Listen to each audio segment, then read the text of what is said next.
Hello friend, this is Vikas Pandey and welcome to easytutsforyou.com। आज के इस ट्यूटोरियल में हम malloc फंक्शन का एक एग्जांपल समझेंगे।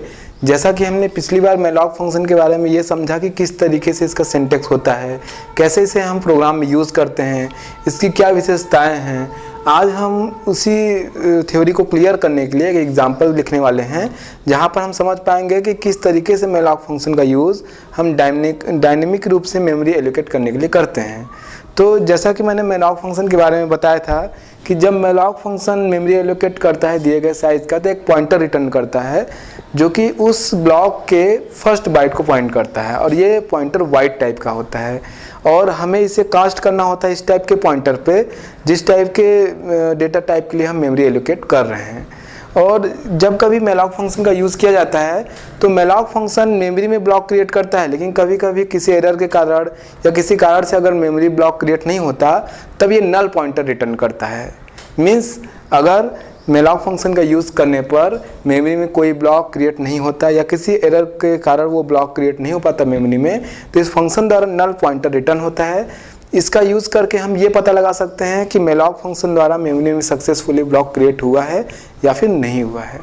तो आज के प्रोग्राम में हम सिंपल एक प्रोग्राम बनाने वाले हैं जहां पर डायनेमिक रूप से यूज़र से एक एरे का साइज़ इंटर कराएंगे और उसके द्वारा दिए गए साइज़ का हम एरे क्रिएट करेंगे, उसके अंदर एलिमेंट स्टोर कराएंगे और उन एलिमेंट्स को हम सम करेंगे।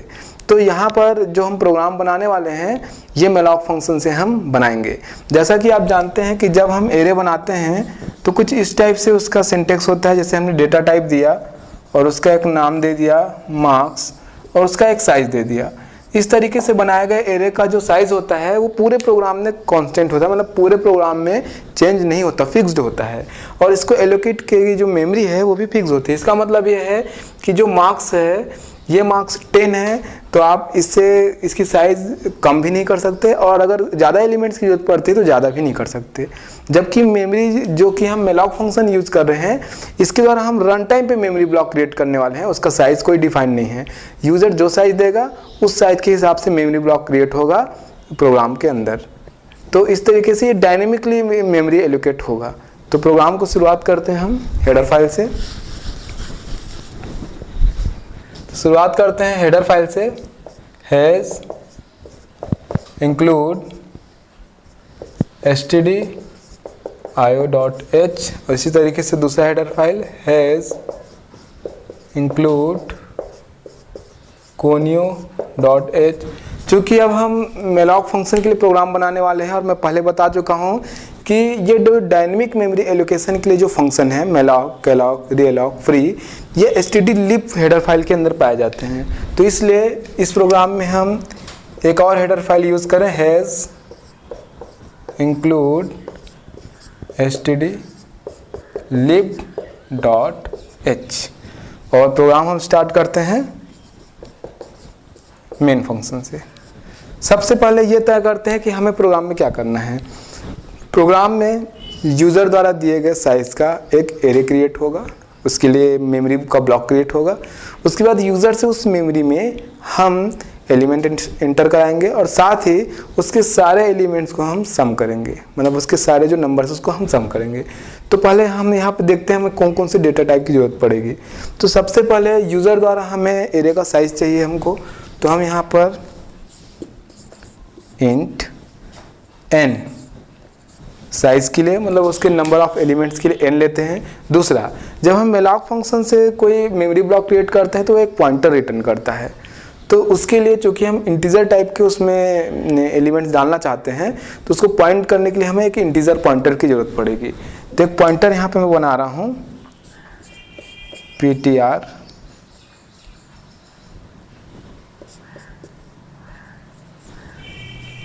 तो इस तरीके से ये n एक नॉर्मल वेरिएबल है जबकि ptr एक पॉइंटर वेरिएबल है। तो इस तरीके से यहाँ पे ये हो गए दो। फिर हम जो एलिमेंट्स हो गए उन एलिमेंट्स को सम करेंगे, मतलब उनके जितने एलिमेंट्स होंगे उसको जोड़ेंगे और उसका सम प्रिंट करेंगे। तो उसके लिए एक और वेरिएबल की ज़रूरत पड़ेगी। तो यहाँ पे तीसरा वेरिएबल है सम, जिसको मैं इनिशियलाइज कर रहा हूँ 0 से। तो इस तरीके से n नंबर के लिए, पॉइंटर malloc फंक्शन द्वारा रिटर्न किए गए पॉइंटर के लिए, सम उसके एलिमेंट्स को ऐड करने के लिए। अब हम लूप का यूज़ करने वाले हैं, क्योंकि हम एलिमेंट स्टोर कराएंगे, उसको सम कराएंगे, तो एक लूप का यूज़ करेंगे। तो उसके लिए मैं वेरिएबल ले रहा हूँ i। तो इस तरीके से ये होगा वेरिएबल। अब स्टार्ट करते हैं अपने प्रोग्राम। सबसे पहले यूज़र से रन टाइम पे हम बोलेंगे कि वो क्या कौन एलिमेंट्स के लिए, मतलब एक एरे के लिए साइज एंटर करे। वो जो साइज देगा उस साइज का हम मेमोरी ब्लॉक क्रिएट करेंगे। तो एक मैसेज देते हैं यूज़र को, printf enter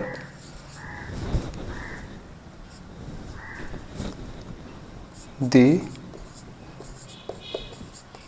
size of array.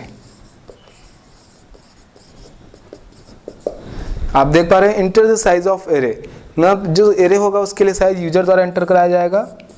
Scanf user से हम साइज लेने के लिए %d वेरिएबल का यूज कर रहे हैं, वो है n, तो कॉमा n%n।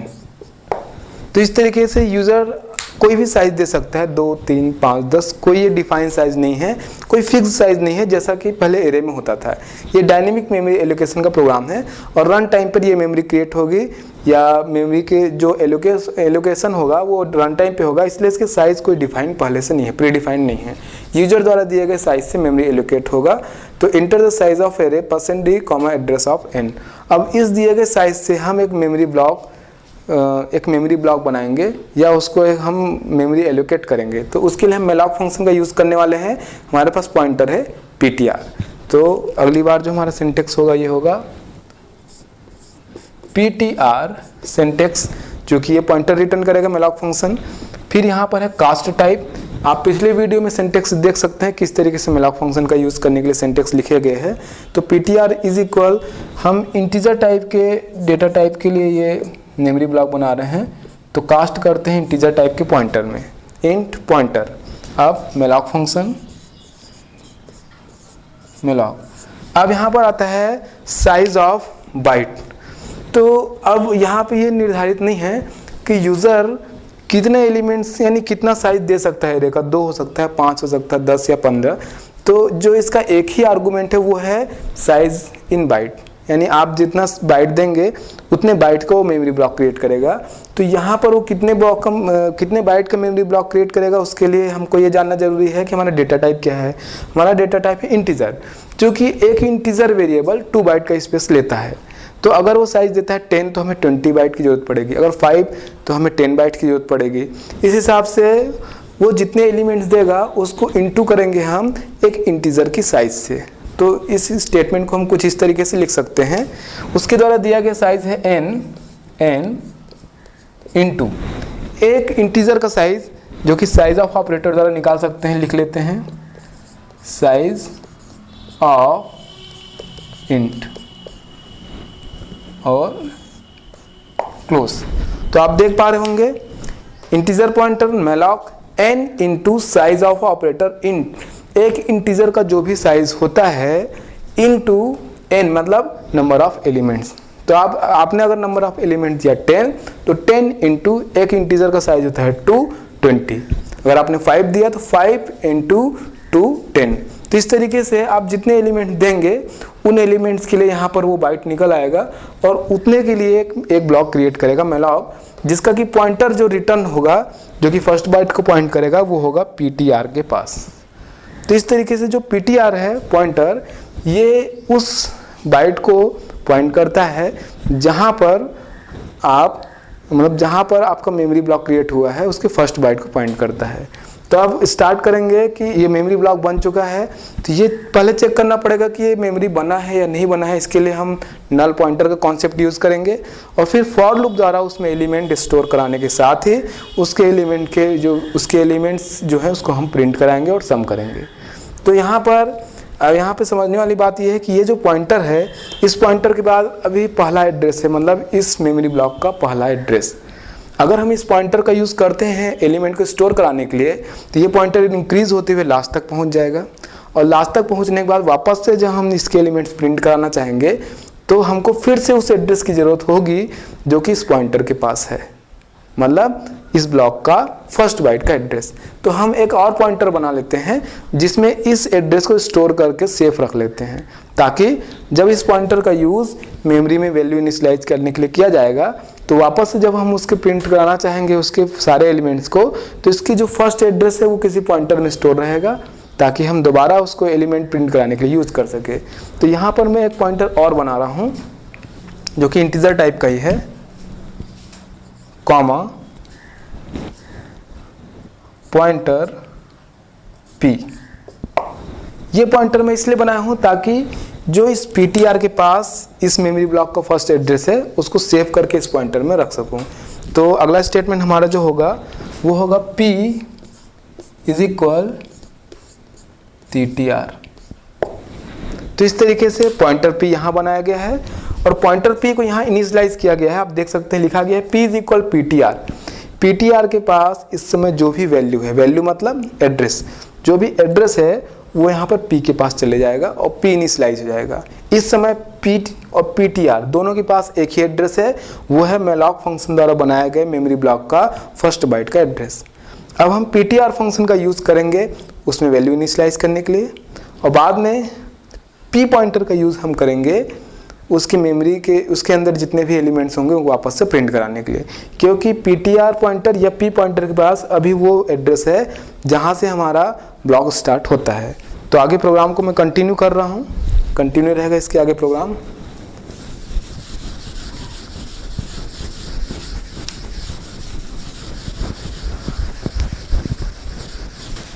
आगे बढ़ते हैं, लूप का यूज़ करते हैं एलिमेंट एंटर कराने के लिए और एक मैसेज देते हैं यूज़र को, printf enter the elements in array.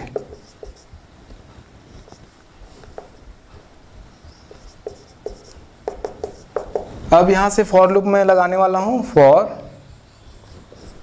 I is equal 1 I। अब यहाँ पर हम स्टार्ट करते हैं कितने एलिमेंट स्टोर कराने हैं, तो हमको यूज़र ने जो साइज दिया था उतने ही एलिमेंट स्टोर कराने हैं। तो ये स्टार्ट तो 1 से होगा और इसका साइज होगा I is less than or equal to n। तो अगर आपने 5 दिया है तो 1 से लेके 5, 10 दिया है तो 10, जितने एलिमेंट्स आपने दिए हैं, साइज आपने दिया है एरे का, उतने बार ही लूप चलेगा। तो i is equal 1, i is less than or equal to n i plus plus. Start करते हैं, scanf फंक्शन लगाते हैं ताकि हम एलिमेंट वहाँ पे स्टोर करा सके। scanf %d कॉमा, हम यहाँ पर यूज़ कर रहे हैं पॉइंटर ptr का एलिमेंट स्टोर कराने के लिए, तो कॉमा ptr। यहाँ पर n% मैंने नहीं लगाया है क्योंकि ये खुद पॉइंटर है जिसके पास की एड्रेस है, इसलिए यहाँ पर n% लगाने की ज़रूरत नहीं है। scanf %d comma ptr। तो ptr के पास फर्स्ट बाइट का एड्रेस है तो पहला एलिमेंट उसके अंदर चले जाएगा। उसके बाद हम उस एलिमेंट्स को जो कि इसके अंदर चला गया सम में ऐड कर देते हैं। तो हम लिखेंगे सम इज इक्वल सम प्लस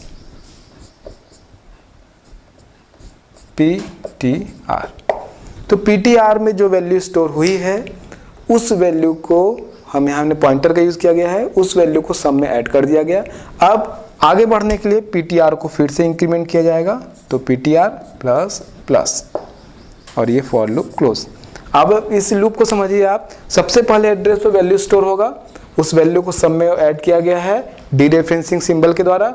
उसके बाद पॉइंटर को फिर से इंक्रीमेंट किया गया है ताकि वो 2 बाइट आगे बढ़ के अगले एलिमेंट्स के पास पहुँचे। अगले एलिमेंट्स यानी कि लोकेशन, वहाँ पर फिर दूसरा एलिमेंट स्टोर कराया जाएगा scanf द्वारा और उसके बाद फिर उसको सम में ऐड किया जाएगा। इसी तरीके से फिर पॉइंटर बढ़ जाएगा आगे। इस तरीके से लूप आपने जितने भी साइज दिए उतने बार चलेगा और उतने एलिमेंट स्टोर हो जाएंगे उस जगह पर और हम उसके सारे वैल्यूज़ को सम में ऐड भी करा लेंगे। इसके बाद हम फिर से फॉर लूप का यूज़ कर सकते हैं सारे एलिमेंट्स को प्रिंट कराने के लिए और साथ ही सम को प्रिंट कराने के लिए। तो इसके बाद कोड कंटिन्यू रहेगा। इसके बाद मैं फिर एक लूप लगा रहा हूँ ताकि सारे एलिमेंट प्रिंट हो जाए और साथ ही उसकी वैल्यू भी प्रिंट हो जाए। तो उसके लिए कोड को मैं कंटिन्यू कर रहा हूँ।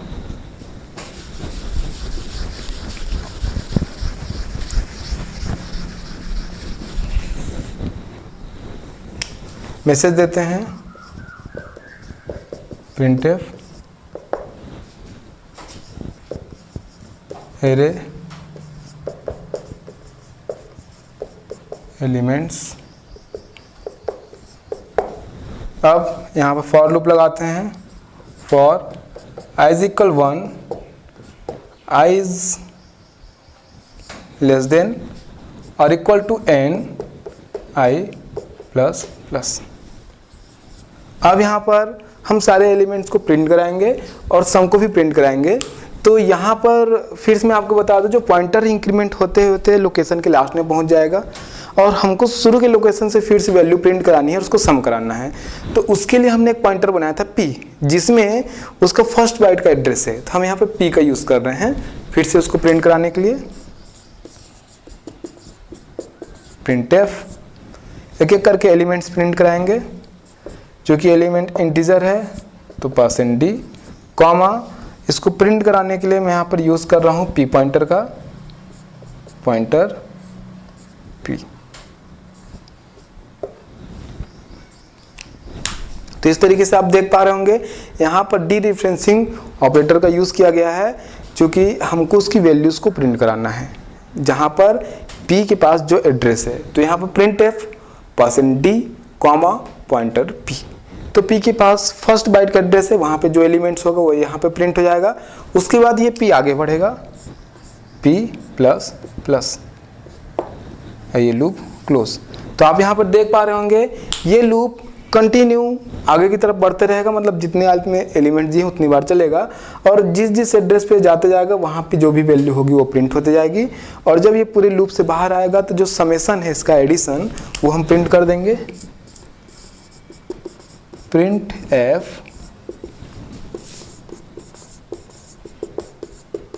एडिशन इज %d, कॉमा ये है सम के पास तो कॉमा सम। सबसे लास्ट में आउटपुट को होल्ड करने के लिए गेट ch और ये मेन फंक्शन क्लोज। तो आप इस प्रोग्राम में देख पा रहे होंगे कि हमने बनाया तो एरे का ही प्रोग्राम है, मीन्स हम एक से ज़्यादा एलिमेंट स्टोर करा रहे हैं, वापस से उन एलिमेंट्स को प्रिंट करा रहे हैं और उनको एडिशन कर रहे हैं। लेकिन पहले के प्रोग्राम और इस प्रोग्राम में अंतर ये होगा कि यहाँ पर साइज जो है वो रन टाइम पे डिफाइन किया जा रहा है कि आपके एरे का साइज क्या है, और ये हो पा रहा है मेलॉक फंक्शन के कारण, क्योंकि malloc function dynamic memory allocation वहाँ पे कर रहा है और डायनेमिक रूप से आप जितना साइज देते हैं उतना मेमोरी एलोकेट होता है। और इस तरीके से हम इस प्रोग्राम में यूज़र द्वारा वैल्यू जो भी दी जा रही है स्टोर करा रहे हैं और साथ ही उसको समेशन करके प्रिंट करा रहे हैं। और यहाँ पर जो साइज़ है हर बार चेंज हो सकती है, ये फिक्स नहीं है। रन टाइम पे आप जो साइज़ देंगे उस साइज़ का एक ब्लॉक क्रिएट होगा और उतने ही एलिमेंट इसके अंदर स्टोर होंगे। अगर हम इस प्रोग्राम के अंदर ये चेक कराना चाहते हैं कि नल पॉइंटर मेमोरी क्रिएट हुआ है या नहीं हुआ है, तो आप इफ़ कंडीशन के साथ ये यूज़ कर सकते हैं कि ये इसके द्वारा रिटर्न वैल्यू क्या है। अगर पॉइंटर नल वैल्यू रिटर्न करता है इट मीन्स मेमोरी में ब्लॉक क्रिएट नहीं हुआ है। ये जो प्रोग्राम है ये कंप्लीट हो गया है। इस प्रोग्राम में अगर आप किसी भी जगह पर नल पॉइंटर का यूज़ करना चाहते हैं, मतलब ये देखना चाहते हैं कि मेमोरी का ब्लॉक क्रिएट हुआ है नहीं हुआ है, तो सिंटेक्स कुछ उसका ऐसा होगा। आप यूज़ कर सकते हैं इफ़ कंडीशन, इफ़, और जो पॉइंटर होगा वो पॉइंटर होगा जिसको हमने सिंटेक्स में यूज़ किया है। जैसे हमने यहाँ पर सिंटेक्स में यूज़ किया है ptr is equal in pointer malloc और अंदर में उसके लिए साइज। तो हमने ptr पॉइंटर यूज़ किया है जो कि रिटर्न को रखेगा फर्स्ट बाइट का, जो भी अगर पॉइंटर रिटर्न करता है जो कि फर्स्ट बाइट को पॉइंट करता है। तो यहाँ पे हम उस पॉइंटर का यूज़ करेंगे। सपोज ptr है तो ptr इज इक्वल नल, तो फिर मैसेज होगा printf एरर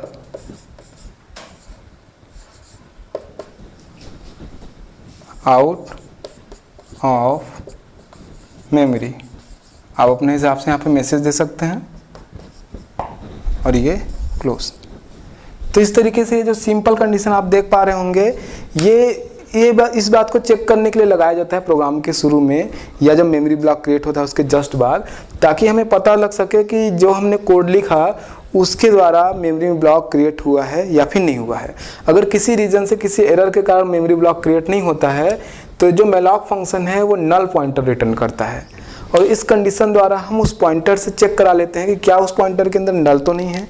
अगर उस पॉइंटर के अंदर नल वैल्यू है तो वो मेमोरी ब्लॉक क्रिएट नहीं कर पाया है किसी भी रीज़न से। आप यहाँ पे मैसेज दे सकते हैं कुछ भी, जैसे मैंने आउट ऑफ मेमोरी का दिया है। और अगर नल पॉइंटर नहीं है तो फिर ये कोड एग्जीक्यूट नहीं होगा और आपको बाकी जो प्रोग्राम है वो लगातार वैसा ही चलता रहेगा जैसा कि हमने लिखा है। आप अगर चाहते हैं कि अगर किसी कारण से मेमोरी ब्लॉक क्रिएट नहीं हो पाया है तो इस मैसेज के साथ ही हमारा जो आगे का प्रोग्राम है वो एग्जीक्यूट ना हो, हम प्रोग्राम से बाहर आ जाए, तो आप एग्जिट फंक्शन का यूज़ कर सकते हैं।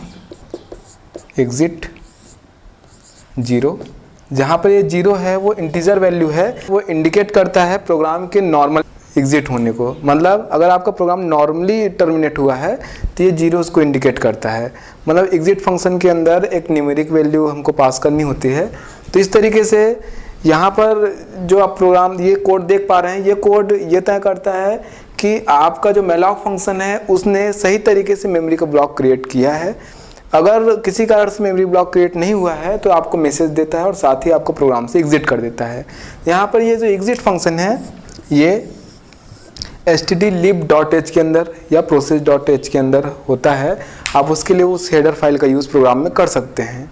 तो इस तरीके से आज के इस प्रोग्राम में हमने देखा कि किस तरीके से malloc फंक्शन के द्वारा हम मेमोरी का ब्लॉक क्रिएट कर सकते हैं, कैसे हम चेक कर सकते हैं कि उसके द्वारा जो मेमोरी का ब्लॉक है वो क्रिएट हो पाया है ठीक से या फिर नहीं, किस तरीके से हम उसके साइज़ को रन टाइम पे बदल सकते हैं और उसमें एलिमेंट स्टोर करा सकते हैं और साथ ही उसको प्रिंट करा सकते हैं।